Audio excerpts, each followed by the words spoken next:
I want to talk to you just big picture before we really dig into some of the details here, because of course it was your editor, Jeffrey Goldberg, who was accidentally added to the group chat on Signal that has led to a lot of this unraveling.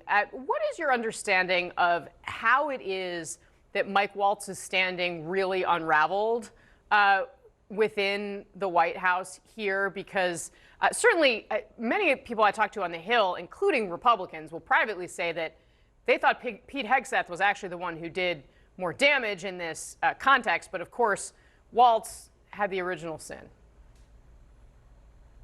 That's right. I mean, both of those men have some responsibility for what happened in that Signal chat. But the difference is that Mike Waltz was on shaky ground with some in the White House even before the Signalgate scandal took place. You know, he had sort of alienated other staff members inside, treating himself more like a principal than a staffer. He had tried to block some people from meetings, had imposed himself on other meetings, and then he had on top of that this concern from mainly outside the White House, people in the MAGA activist world, that he was too hawkish, that his foreign policy vision was not the president's foreign policy vision, and that he had hired people into the National Security Council who weren't loyal to the president. That was the Laura Loomer visit.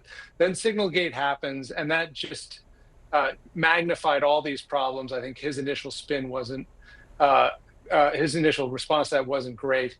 You know, by last week when we came into the Oval Office, I came with Jeffrey Goldberg to meet with the president. One of the notable things of that encounter was the president had sort of put Signalgate behind him. He sort of admitted fault of his administration. When we asked him about Waltz, he said, he's fine. He was just here. He got beat up over it. He wasn't really defending him.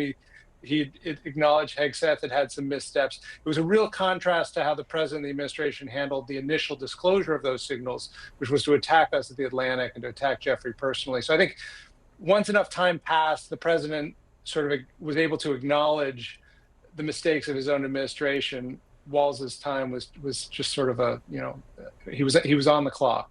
Yeah, it was a really remarkable exchange that you all had with him in the Oval Office. David Sanger, let me go to you on the second big piece of this, which is who's going to replace Mike Waltz, who's clearly being exiled to New York, right, to go be the UN ambassador, and that is Marco Rubio. Jeff Zeleny mentioned the last time this happened was the Nixon administration, of course, and Henry Kissinger. How did that go, and what do you anticipate here?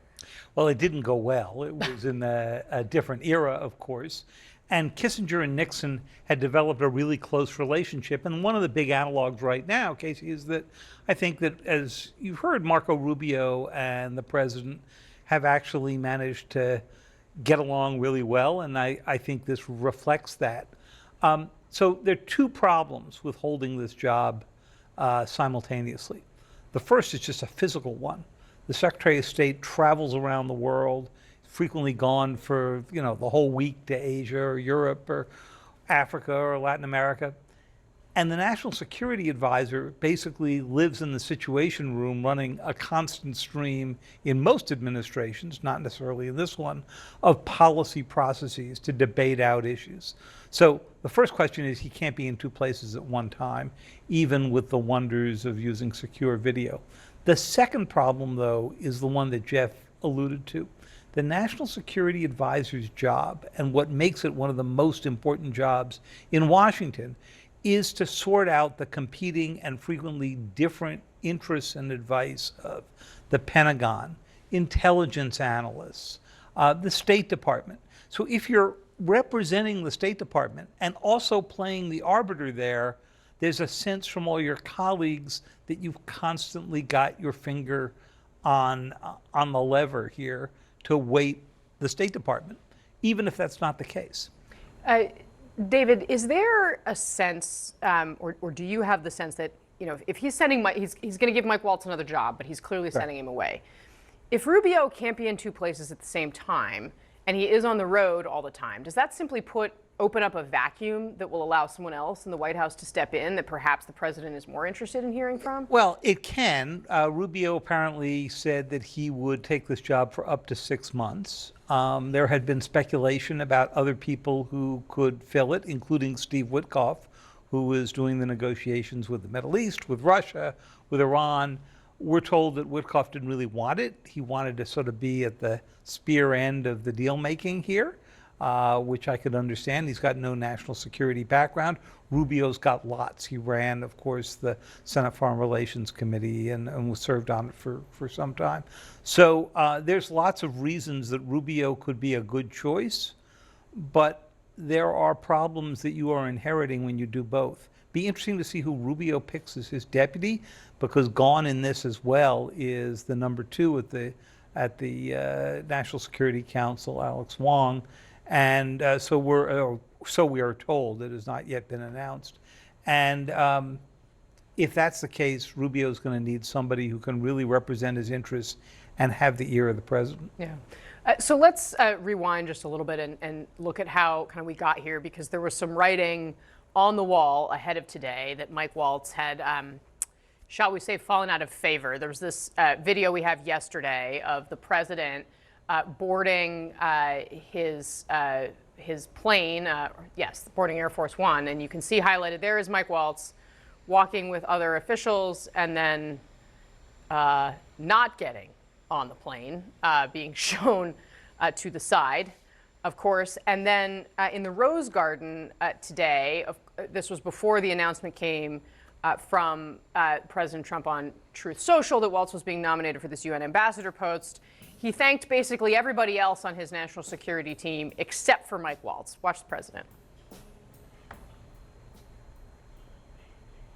Mike he took responsibility for it. Hegseth is doing a great job. He had nothing to do with this. Hegseth, how do you bring Hegseth into it? He had nothing to do. Look, it's all a witch hunt. Who's doing a fantastic job, Pete, thank you.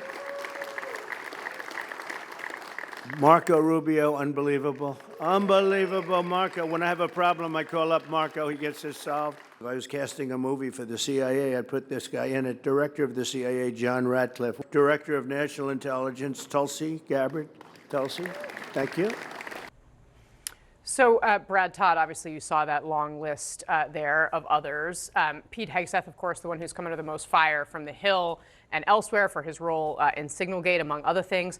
What does this tell you about where the president's head is, and what has the reaction been among Republicans on the Hill? Well, Mike Waltz is quite popular with Republicans on the Hill. You know, he is one of the few people that sort of transcends that boundary, right, between the old sort of Cold War Republicans and a newer sort of new right populist Republican that has been Donald Trump has attracted. And that's a pretty big skill. He's a former Green Beret himself. He has a lot of in-depth knowledge on it. And I think that Mike Waltz remaining in the administration and in the president's orbit is going to be reassuring to people on the Hill. Congresswoman, enlighten us if you knew Mike Waltz at all when he served with you before he took this current role. But also, I mean, what concerns do you have? I mean, I heard one of your colleagues, Jim Himes, who, of course, longtime chairman of the Intelligence Committee, essentially make the argument Brad was making and saying he's a defender of Ukraine, saying it's not great that we don't have this in this position anymore. Yeah, I served with Mike Waltz on both the Armed Services and the Foreign Affairs committees. And I agree, he has a lot of respect in the Republican conference and also across the aisle. But my biggest concern is that Donald Trump thinks this is enough to respond to Signalgate.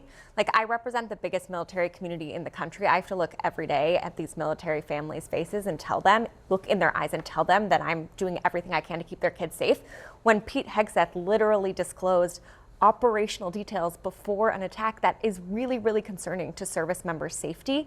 And so to me, it's not enough to just move Mike Waltz to the UN. Like, Trump needs to fire Pete Hegseth. This is a real slap in the face to our service members and their families. Kristen, how are you looking at all of this as it unfolds today? I realize your perch is of one as a pollster.